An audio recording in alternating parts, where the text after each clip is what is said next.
Nous sommes place des Ternes et c'est le début de la journée mondiale anti-publicitaire qui aura lieu désormais chaque 25 mars. Souvenir d'une victoire judiciaire historique des déboulonneurs qui ont été acquittés, blanchis par une juge qui a considéré que leur barbouillage avait été fait sous le signe de l'état de nécessité. Donc l'action d'aujourd'hui, c'est une action de recouvrement publicitaire. Donc là, on ouvre en fait cette journée mondiale de lutte contre la publicité avec une action de recouvrement. Donc là, en fait, ça consiste donc à recouvrir les panneaux publicitaires d'affiches. C'est une action très légale. On a mis des affiches neutres, mais on peut mettre des messages dessus. L'objectif numéro 1 par le recouvrement, c'est de recouvrir la publicité, donc de la cacher. Après, on peut faire du détournement avec, c'est-à-dire transformer le message. On peut faire plein de choses, c'est très créatif. Par exemple, le groupe local Résistance à l'agression publicitaire de Toulouse est très créatif à ce niveau-là. Je vous invite à voir leurs photos et à vous en inspirer. Pour moi, le recouvrement, c'est que l'espace public, comme son nom l'indique, il appartient au public. Et là, on nous impose la publicité dans l'espace public. Et voilà, quand c'est un choix, quand c'est un magazine, quand c'est sur un site qu'on consulte, ça relève de l'espace commercial. Quand c'est dans l'espace public, ça me gêne profondément. Je suis content de ne plus avoir de pub, moi ça me fait du bien, ça me repose. C'est agréable de temps en temps pouvoir quand même se défendre, prendre le temps de lutter contre une agression quotidienne. J'aime pas que ça m'impose d'avoir des goûts et surtout que ça m'impose de consommer et de consommer toujours plus et d'être dans un système, tu dois toujours dépenser pour avoir le dernier truc à la mode.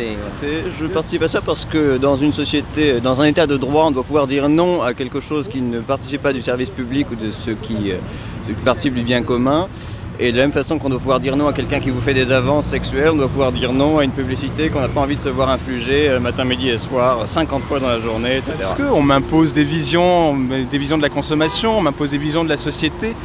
On m'incite, c'est la propagande, on m'incite à consommer, à avoir un mode de vie conforme à des valeurs qui ne sont pas nécessairement les miennes et que je n'ai pas choisi en l'occurrence. Il est tout à fait clair qu'elle impose des visions de la société, de la personne humaine, des problèmes qui sont les nôtres, qui sont totalement en déconnexion avec la réalité et qui effectivement qui nuisent à la pensée, au débat démocratique et à la liberté de penser. Je suis contre la publicité parce qu'elle nous encourage à acheter des choses dont on n'a pas besoin, qui sont la plupart du temps fabriquées à l'autre bout de la planète, en exploitant des ressources de la terre, en exploitant des personnes.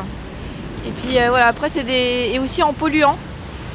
Après c'est des produits qui reviennent ici, qu'on nous encourage à acheter en nous manipulant.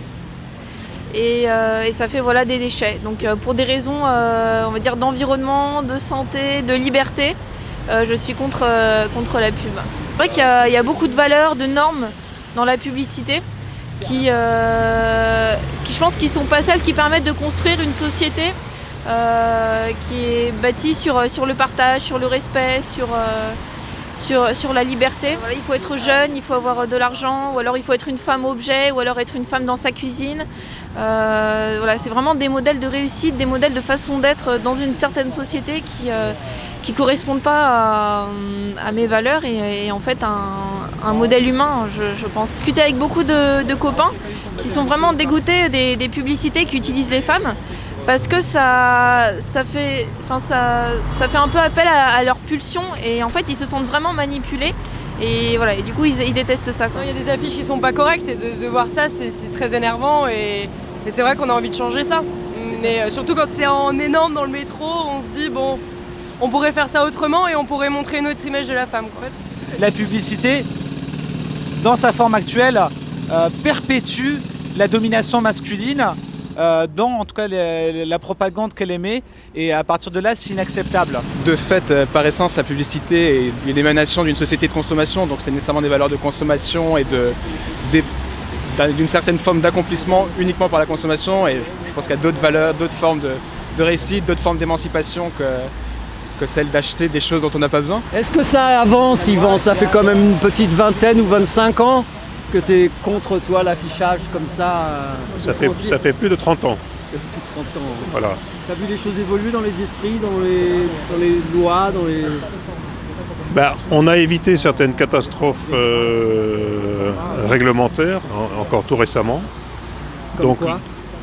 Par exemple, le fait que la ministre de l'écologie, Ségolène Royal, grâce aux 44 000 avis qui ont été recueillis par la consultation publique lancée par le ministère, ça c'était en février 2016, donc tout récemment, a reculé sur les décrets d'application de la loi Macron,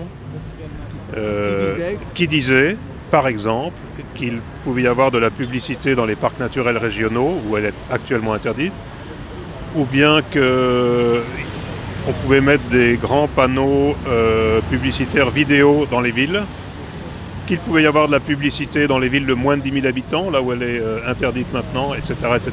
Donc voilà un exemple de grande victoire, grâce surtout à Paysages de France, il faut le dire. Est-ce que je peux donner mon avis, moi ? Ouais, bien sûr. Je trouve que c'est moche, C'est ça. mais nécessaire, j'imagine, pour l'économie. Donc, Non, ce qui me dérange, c'est plutôt le fait de pousser à la consommation tout le temps les gens. D'être tout le temps sollicité, tout le temps, constamment sollicité. Tu n'es qu'un fils de pub, un classement PIB, un fils de pub, du néant des idées.